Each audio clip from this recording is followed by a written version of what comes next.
Welcome to Anastasia's Whisper, where bedtime history becomes a gentle path to sleep. This is part of our History for Sleep series. Calm, elegant sleep stories for adults who crave more than silence when the night begins. Tonight, you'll drift into ancient Alexandria, where Cleopatra, queen, diplomat, and master of 9 languages, uses words, not war, to hold an empire together. Now, breathe in and let the story begin. Let your thoughts drift gently across the Mediterranean, back to an age before clocks, before borders, before even the word history was written as we know it.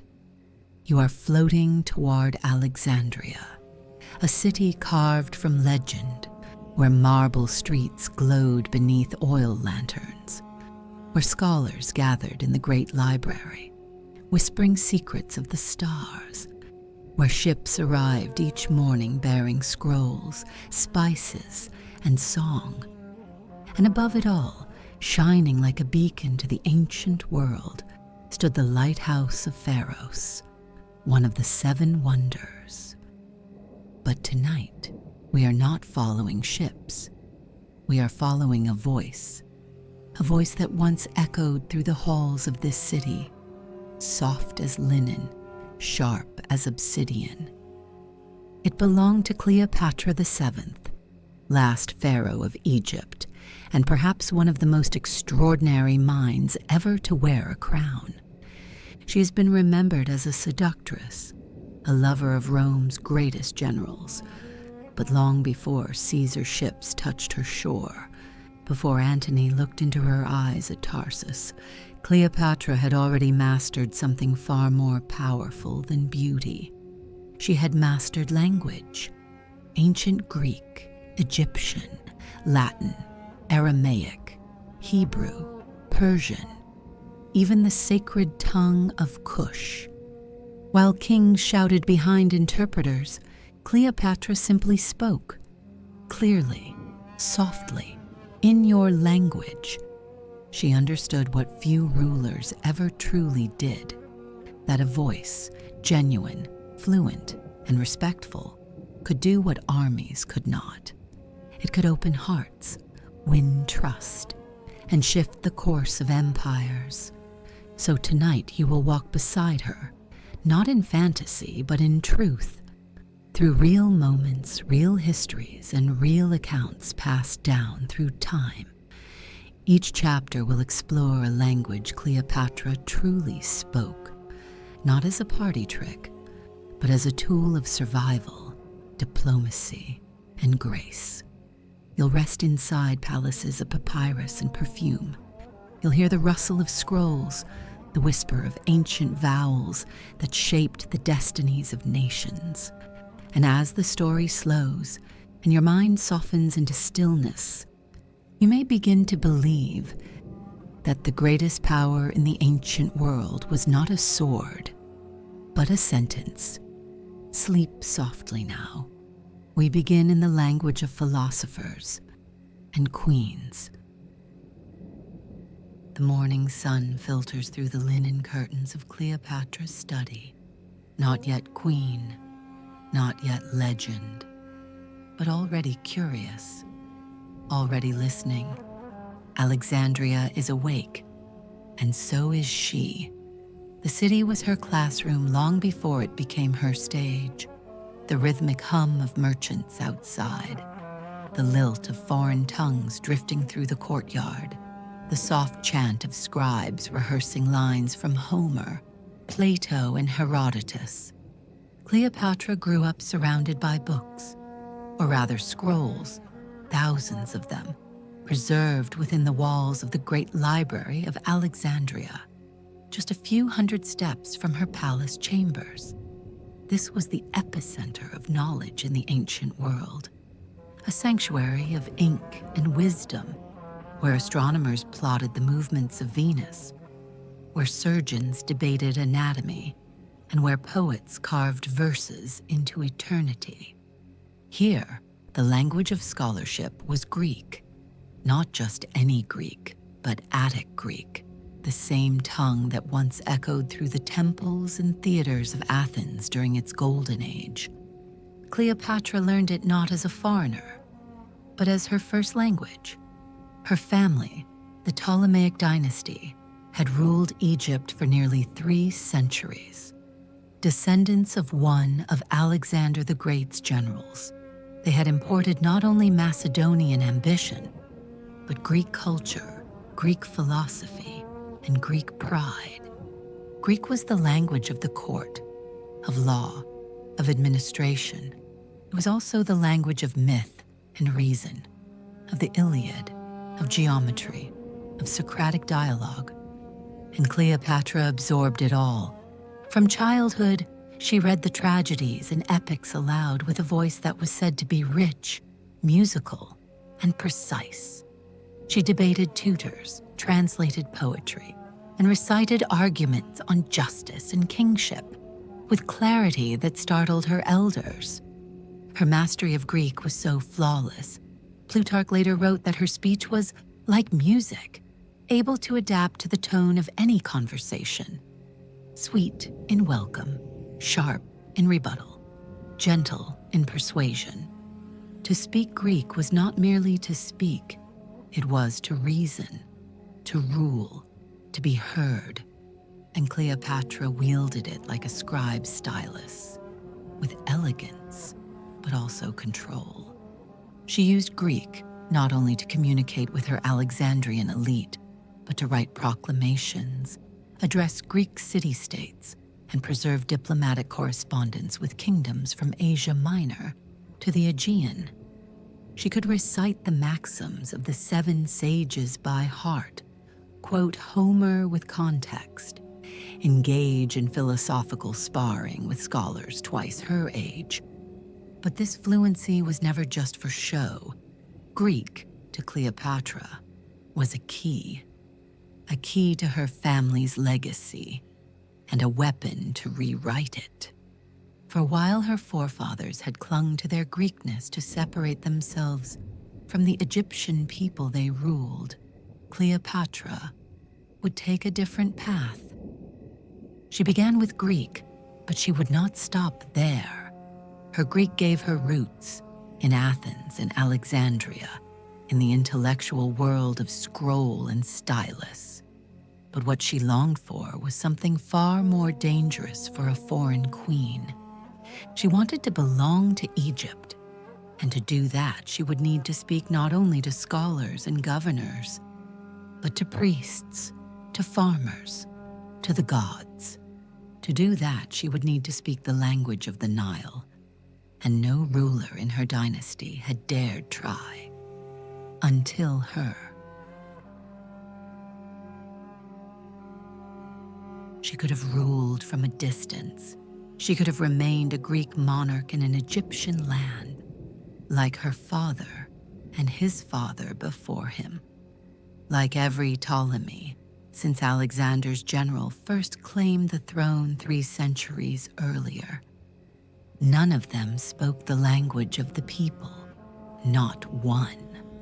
The temples of Karnak and Philae still echoed with prayers in ancient Egyptian, but the palace halls of Alexandria whispered only Greek. To the native priests, the Ptolemies were foreigners. To the farmers by the Nile, they were names on taxes, not faces at festivals. But Cleopatra did something radical. She learned Egyptian, not just a few ceremonial phrases. She learned to speak it, to read it, to understand its roots, its rhythms, its reverence. Plutarch, the ancient biographer, wrote that Cleopatra knew the language of the Egyptians, a note that seems small until you realize what it meant. She was the only Ptolemaic ruler in over 250 years to do so. This was no easy feat. By her time, the Egyptian language existed in multiple forms. There was hieroglyphic script, used for temple inscriptions and religious texts, beautiful, pictorial, and deeply symbolic. Then there was Demotic, the simplified, practical script used for daily writing, contracts, laws, letters, tax records. And behind both, the spoken Egyptian, a language as old as the pyramids. It carried with it echoes of a time when the Nile was a god, when rulers were divine, and when to speak a word was to shape reality. To learn Egyptian was to enter a different world, one of gods with falcon heads, of afterlives judged by hearts and feathers, of festivals that flowed with the rivers flooding. And Cleopatra embraced that world. She met with priests. She studied ancient texts. She participated in religious ceremonies in Egyptian, not Greek. She didn't just rule Egypt. She became pharaoh. That title wasn't ceremonial. It was cosmic. To be pharaoh meant to be the living embodiment of Ma'at, the sacred harmony between the heavens and the earth. It was a title that demanded fluency, not in conquest, but in culture. And Cleopatra answered in the oldest tongue of all. She stood before priests of Thoth and Osiris and Isis and spoke their language fluently, reverently. She didn't send interpreters. She didn't recite memorized lines. She spoke. To the common people, this changed everything. Here was a ruler who didn't float above them like a god in marble. She walked among them, voice tuned to their stories, their rituals, their river. To the priesthood, her Egyptian was a revelation, a bridge between the ancient divine and the modern dynasty, a sign that the gods had not been forgotten in the shadow of Greek columns. It was not political strategy alone. It was cultural resurrection. Cleopatra brought life back to the Egyptian identity that had been buried under scrolls and statues. And for this, she was not merely tolerated, she was beloved. In temple carvings from Dendera and Philae, she is depicted as a true Egyptian queen, wearing the traditional vulture crown of Isis, offering sacrifices, her name written not just in Greek, but in hieroglyphs. She wasn't performing, she was embodying.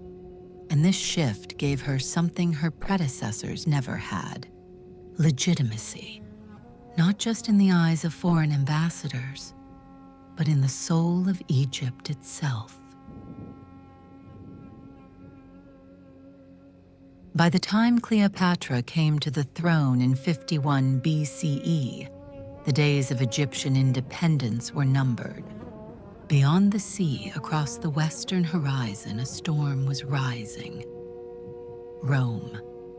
It had started as a republic of farmers and warriors, but now it was something else entirely. An empire in the making. By the time Cleopatra was born, Rome already controlled Syria, Greece, Carthage, and nearly every coastline in the Mediterranean. Egypt was still technically independent, but everyone in the palace knew the truth. Egypt's fate depended on grain. Every year, hundreds of Roman ships docked at Alexandria's harbors to fill their holds with Egyptian wheat. It fed the people of Rome. It kept the plebs from rioting and the senators from plotting.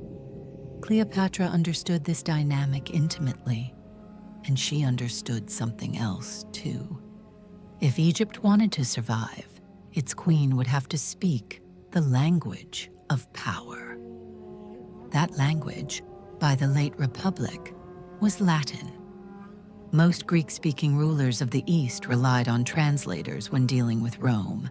Misunderstandings were common, and mistakes, often fatal. But Cleopatra wasn't most rulers. According to Plutarch and other Roman sources, she spoke Latin fluently. This was not a given. Latin was known for its rigid structure. its complex grammar, its sharpness. To speak it well was to command its discipline. But Cleopatra did more than speak it well. She used it like a Roman statesman. When Julius Caesar arrived in Alexandria in 48 BCE, Cleopatra met with him privately. No interpreter stood between them. No scribe whispered translations. Their negotiations on treaties, debts, war, and legacy were direct. And when she later met Mark Antony, one of Rome's most brilliant generals, she again spoke for herself. Latin for Cleopatra was not a concession. It was a strategy. She used its directness to gain Rome's trust, and when needed, to disarm it. Imagine her throne room, columns stretching to the sky, sunlight bouncing off gold and alabaster, and a line of Roman senators entering, expecting foreign deference. But instead they are greeted with, "Salvete, senatores," welcome, senators. Her voice is calm, her accent clear, her grammar perfect. And with that, the dynamic shifts. Now they are not commanding, they are conversing. She speaks of grain shipments, naval routes, trade agreements. She quotes Roman law. She refers to Cicero and the 12 tables. She speaks like someone who knows their system better than many of them do. And while they negotiate, they begin to admire not just the queen, but the mind. This, too, is power. In Rome, language was tied to identity. To speak Latin fluently meant you understood Roman order, Roman hierarchy, and Roman pride. By meeting them in their own tongue, Cleopatra didn't just gain political leverage, she gained their respect. Even when Roman propaganda later tried to paint her as a seductress, a manipulator, a foreign temptress, they could not erase her intellect. They could not deny that she had debated with Caesar and Antony without needing a single whisper in her ear. And later, when Octavian, Caesar's heir, used every weapon of rhetoric against her, he still admitted her brilliance.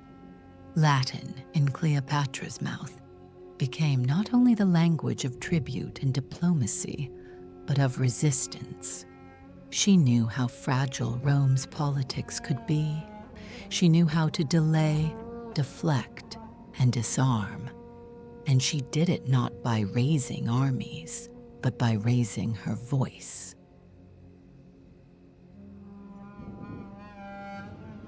Not every throne is built with stone.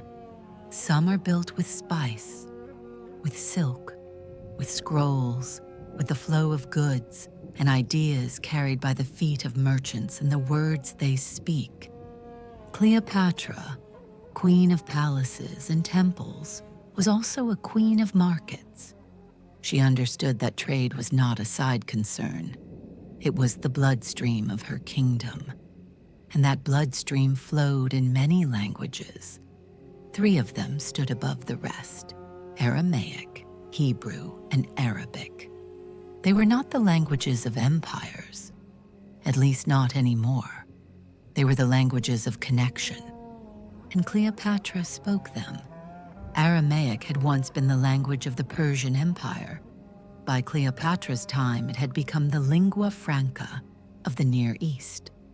Used by merchants, scribes, and diplomats from Syria to Babylon, it stitched together regions, religions, and roots. It was a language of deals, of promises etched in clay and papyrus, a language spoken in the desert, in the mountains, and in cities built along caravan paths older than memory. Cleopatra likely learned Aramaic early, perhaps as a girl watching the traders who came to Alexandria's harbors with camels full of cinnamon, dates, and lapis lazuli. As queen, she spoke Aramaic fluently. She used it in meetings with Eastern traders, with envoys from Judea and Syria, and with diplomats who preferred the flexibility and nuance it offered. And because she didn't need a translator, she heard more than just words. She heard hesitation. She heard opportunity. She heard the truth between syllables. Then there was Hebrew. Alexandria was home to one of the largest and most sophisticated Jewish communities in the world. Established centuries earlier, the Jewish quarter of the city thrived under the Ptolemies, and it was during Cleopatra's reign that the cultural exchange between Greek and Jewish scholars reached new heights. The Septuagint, the Greek translation of Hebrew scripture, had been produced in Alexandria, a generation before her birth. Cleopatra's knowledge of Hebrew likely came not just from diplomacy, but from genuine intellectual curiosity. The Jewish people of Alexandria were not merely residents. They were astronomers, healers, accountants, and philosophers. Their temple in Leontopolis, deep within Egypt, had been sanctioned by previous Ptolemies, and under Cleopatra their legal status and protection were upheld. She greeted Jewish merchants not only with fairness, but with fluency. "Shalom Aleichem," she would say, "peace be upon you." To her, these weren't just formalities. They were cultural bridges, and they mattered, because in a region ruled by suspicion, fear, and difference, Cleopatra made people feel seen. Finally, there was Arabic. In her lifetime, Arabic was not yet the dominant global force it would become in later centuries, but it was already vital. It was the language of Nabatean traders, those who carved their cities into rose-colored cliffs at Petra. It was spoken in the caravan towns of the Sinai and across the Red Sea coastlines where frankincense and myrrh grew wild. These traders brought goods no one else could: rare resins for temple rituals, exotic dyes, precious horses bred in the open sands. Arabic, in Cleopatra's Egypt, was a language of luxury, and she welcomed it. She spoke with Nabatean and Arabian envoys directly, cutting through the haze of interpretation to reach mutual understanding. Her Arabic was described as poetic, measured, and even reverent. When she discussed trade, she invoked not only markets, but meaning. She referenced the groves where incense was harvested. She spoke of the desert winds, the migration of stars, the blessing of rain, not because she romanticized them, but because she respected the culture that carried those things. To the desert peoples, language was not just communication, it was memory, it was belonging.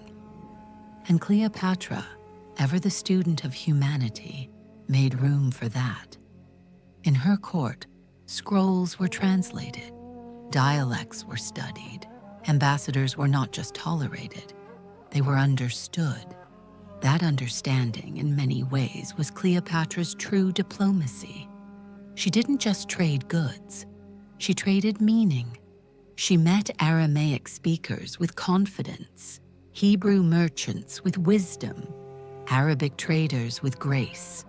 And because she spoke their languages, they spoke freely. And that was priceless.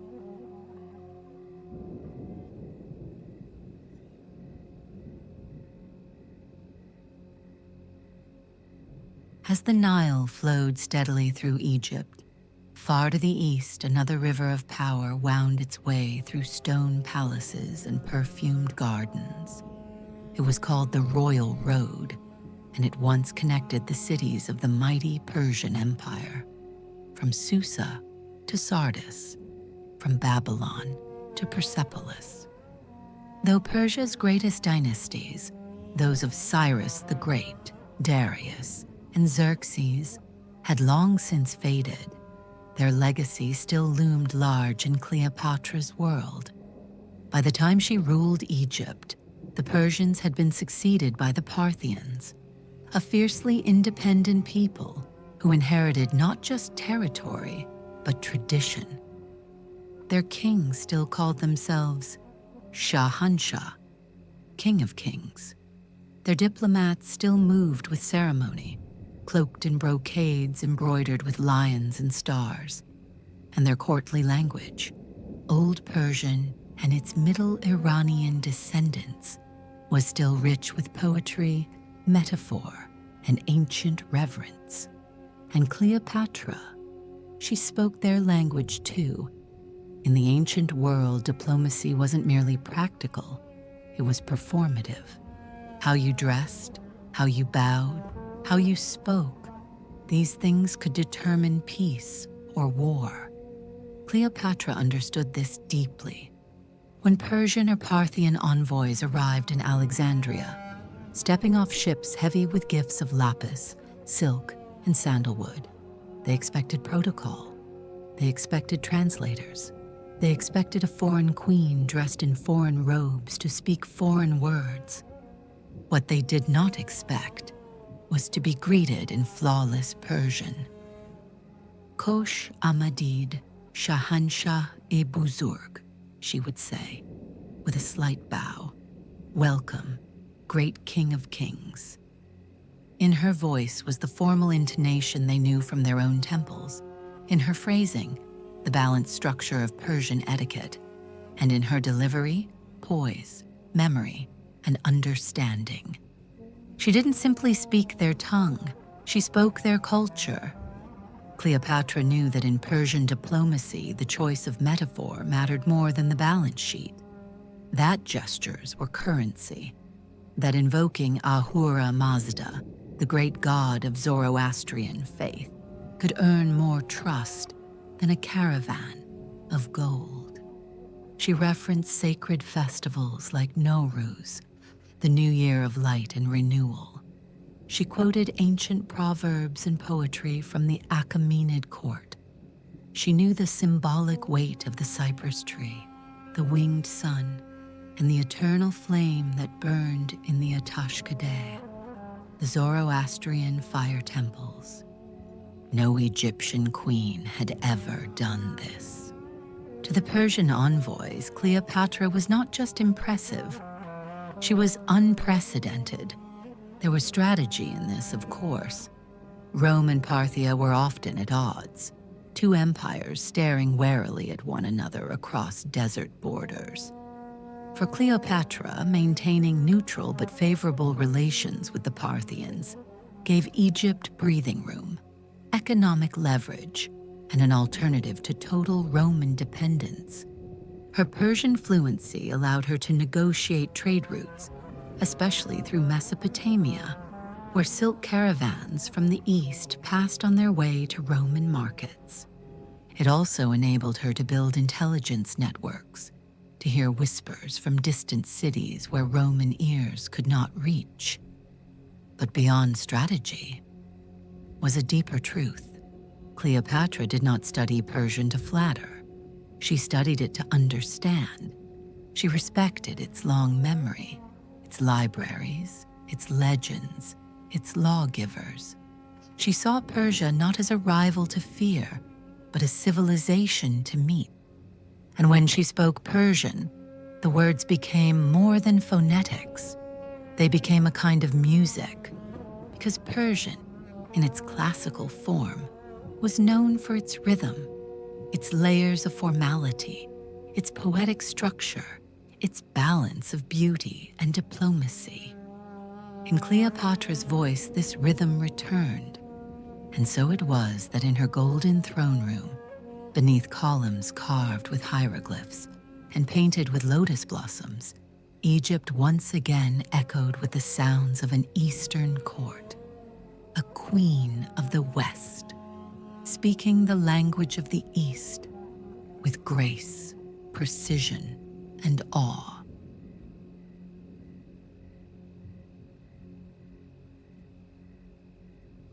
If you follow the Nile not northward to the sea, but south, deep into the sun-baked lands of Nubia, you come to a place where the river narrows, where the cliffs grow tall and red, and where a different kingdom once ruled the flood. It was called Kush, an ancient and powerful civilization.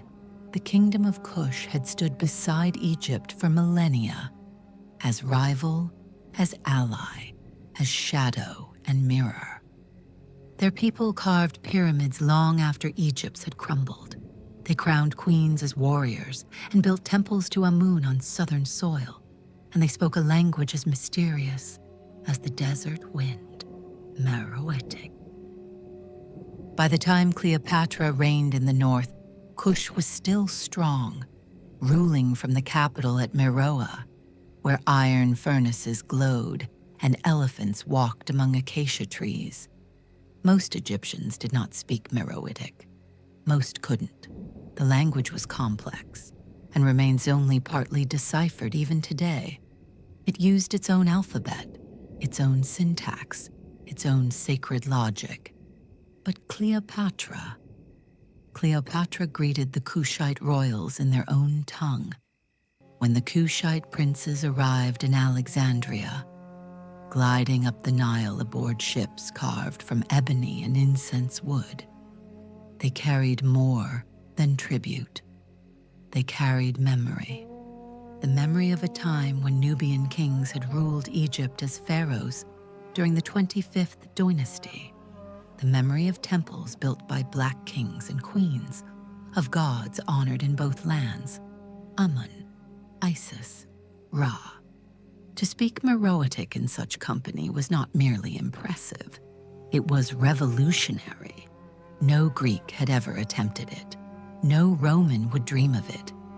But Cleopatra, as always, saw language not as barrier, but as invitation. She welcomed them with words shaped in ancient syllables. Akadamakal Debereyi, Neteru and Kush, Isiska Hathorka, blessing ye Tako. Welcome, princes of Kush. May the blessings of Isis and Hathor be upon you. The phrase would have traveled slowly across the room, like a palm frond moving over still water. The Kushite emissaries, stoic, gilded in gold, their necks adorned with lion-headed amulets, would not have bowed immediately, but their eyes would have changed. Recognition, respect, something older than politics. Because in Kush, language was identity. It was the breath of ancestors. It was sovereignty written in sound. And when Cleopatra spoke it, she was not just being diplomatic. She was acknowledging Kush not as subordinate, but as equal. In later murals and stelae, Kushite rulers would still inscribe their titles in Meroitic. Priestesses would chant hymns under crescent moons, and their scribes, long forgotten by the Roman world, would preserve their dynasties in glyphs that only now are being rediscovered. But in Cleopatra's day, that voice had not yet faded, and for one rare golden generation, the rulers of Kush and the Queen of Egypt spoke together not through war, but through words, real words, spoken gently, between two nations that had always known each other, and between two peoples who shared a river, a sun, and 1,000 years of memory. Not every delegation that entered Cleopatra's palace came from the familiar world of papyrus and scroll. Some came from places of fog and frost, from lands where no pyramids stood, where the Nile was only a myth, and where kings lived in hill forts rather than palaces of stone. They came from Gaul, from Britannia, and beyond, carrying with them the breath of oak groves, the scent of pine, and a language that moved like water through moss. They spoke Gaulish, one of the many Celtic tongues spoken in the north, and although no historian ever wrote that Cleopatra certainly spoke it, legends suggests something astonishing. That when Celtic envoys arrived in Alexandria, Cleopatra greeted them in their own words. It would have been a moment outside of time. Imagine 3 druids, robes of coarse wool, adorned with spirals and antler brooches, standing beneath the towering columns of her throne room. They carry no scrolls, only memory. Their knowledge is oral, their wisdom wrapped in song and season. They do not expect to be understood. Most foreign courts dismiss them as barbarians. Rome calls them wild, unruly, ungovernable. And yet, from the queen's lips comes a phrase they never expected to hear. Feilte draoid na gael, tafio sagam arbor neagna agus, arbor gokumhacht. Welcome, druids of the Gales. I know of your wisdom and your power. Their staffs falter. The air itself stills. Because here, in the sun-drenched southern world, a foreign queen has spoken their sacred tongue. To understand what this means, you have to understand the Celts. They believed that language held magic, that words were not merely tools, but spells. The bards preserved their entire history in rhyme and chant. The druids taught in whispers, passing on astronomy, law, healing, and prophecy, all by voice. Nothing was written. To be addressed in their language was to be seen, fully, reverently. And Cleopatra, who valued knowledge above all, saw something in them that others ignored: memory. She had likely read about them in Greek texts. Some philosophers admired the Druids for their deep thinking, their natural philosophy, their belief in the immortality of the soul. To Cleopatra, this was not superstition. It was another form of order, a mirror, in the north, to what the priests of Egypt preserved in their own temples. And so she spoke to them not as curiosities, but as equals. She referenced their lunar calendars, their worship of sacred trees, their belief that knowledge was a gift to be guarded, passed through generations by voice alone.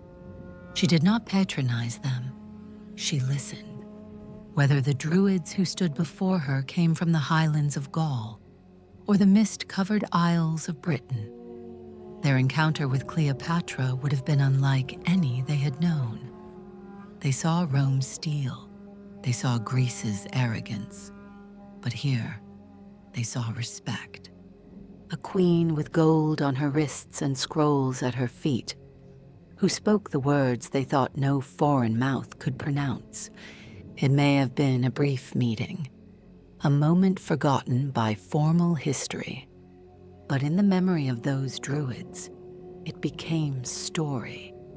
The story of the Queen of the South, who spoke not to dominate, but to understand. Beyond the deserts, beyond the great rivers and salt flats and mountain passes, there was a place so far removed from Alexandria that even the scholars of the library called it mythical. A place known only by travelers' tales and merchant whispers, a kingdom of lacquer and jade, of dragons carved in gold, and scholars who mapped the heavens before Rome had even risen. It was called the Han Empire. And though no direct diplomatic embassy is recorded between Han China and Egypt during Cleopatra's reign, the roads between them were already forming. The Silk Road, newly emerging, stretched like a ribbon across Asia, carrying not only goods but language. Silks from China had already begun to appear in Alexandria's markets, rare, expensive, soft as clouds. And where silk traveled, so too did words. Among the most mysterious stories told about Cleopatra is that she understood the languages of the East, including what modern historians call Old Chinese, or early forms of Han Chinese dialects. The claim is impossible to prove, and yet the idea lingers, because it fits the pattern of her life. Cleopatra was endlessly curious, and Alexandria during her reign was home to the largest multi-ethnic trading hub in the world. Chinese sailors had likely never seen Egypt, but traders from India, Bactria, and Parthia, those who had traded with China, certainly had, and their caravans carried not just cargo, but translators, scribes, and stories. Through them, Cleopatra may have heard of Confucian philosophy, of oracle bones, bronze mirrors, and ancestral veneration, of tone-based language, where pitch changed meaning and every word sang with intention. If she learned even a fragment of a Han dialect, it would not have surprised her court. It would have astounded them, because to speak Chinese required more than vocabulary. It required listening to the melody of meaning, to words that rose and fell like brushstrokes in sound. Imagine a Chinese envoy, Li Wei, steps into her court, clothed in layered robes, his gestures precise, his tone formal. He does not expect understanding. He does not expect comprehension. He expects ceremony. And then, from Cleopatra's mouth, Huan Ying, Kong Dong Feng, Lai de Jizha. Welcome, wise one from the east. The envoy pauses, not in offense, in astonishment, because Cleopatra has not only used the right word, she has used the right tone. She has sung the syllable, not spoken it. She has heard the language, not just memorized it. And in doing so, she has crossed the greatest distance in the ancient world, not in miles, but in meaning. Of course, this moment may be more poetic than proven. It may live more in the realm of possibility than certainty. But the power of it remains. Because Cleopatra's story is not about what was easy. It's about what she made possible. She built her world on communication, on study, on respect for cultures she would never conquer, but always seek to understand. And even if her knowledge of Chinese was limited, a greeting, a proverb, a pitch-perfect sentence, it speaks to who she was, a queen of 1,000 scrolls, a mind always reaching, a voice that echoed farther than the reach of her ships.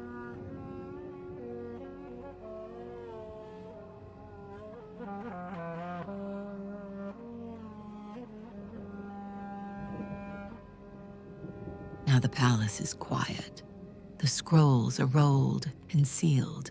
The foreign envoys have returned to their ships, their camels, their kingdoms. The marble halls are lit only by oil lamps and moonlight, and Cleopatra stands alone on her balcony, overlooking the harbor. The great lighthouse of Pharaoh sweeps its golden eye across the sea, and in its silent rhythm, she reflects 9 languages, 9 worlds, 9 voices that lived inside her. And tonight, each of them has spoken.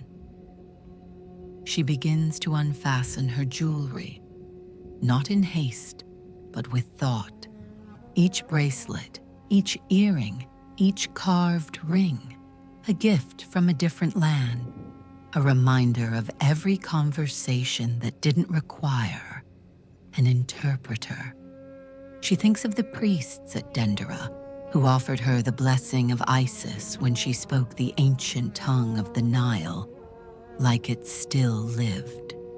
She remembers the stern Roman senators who had expected a translator and instead found themselves disarmed by Latin spoken better than their own. She smiles at the memory of Aramaic traders from Judea who shifted from caution to joy when they realized she could haggle in the exact dialect of their fathers. She breathes in the perfume left behind by the Persian envoys, her ears still echoing with their elaborate compliments, returned in flawless court Persian. She hears again the hushed words of the Celtic druids, who spoke of stars and oak trees, and called her not queen, but sister. And she remembers the silence that followed her greeting in Chinese, that moment when language did something greater than diplomacy. It created awe. In a world of conquests and alliances, Cleopatra ruled differently. She ruled with recognition. She saw the soul of each people in the sounds they shaped to speak to one another. She knew that words could do more than demand. They could invite, they could heal, they could bind. And tonight, she has done all of those things.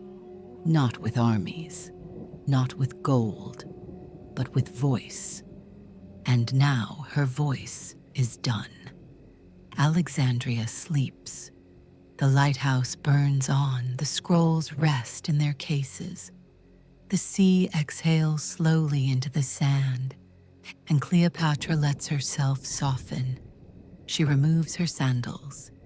She lies back on a couch of woven reeds and ivory. She closes her eyes, because even for queens, especially for queens, there must come a time when the world is quiet, when no language is needed, when silence is its own kind of peace. So now you too may rest. Let the echo of her words carry you. Let the memory of ancient vowels and lost empires wrap around you like silk. You've traveled far tonight, from Alexandria's harbor to Nubia's temples, from Roman courts to Celtic groves, from Persia's incense halls to the high mountain roads of China. You've heard a queen speak the world into calm. And now, there's nothing left to understand. Only the rhythm of your breath, the hush of the past, the hush of now. Sleep, dear listener. You are safe in the arms of time. You are floating on the Nile, and the last voice you hear is hers.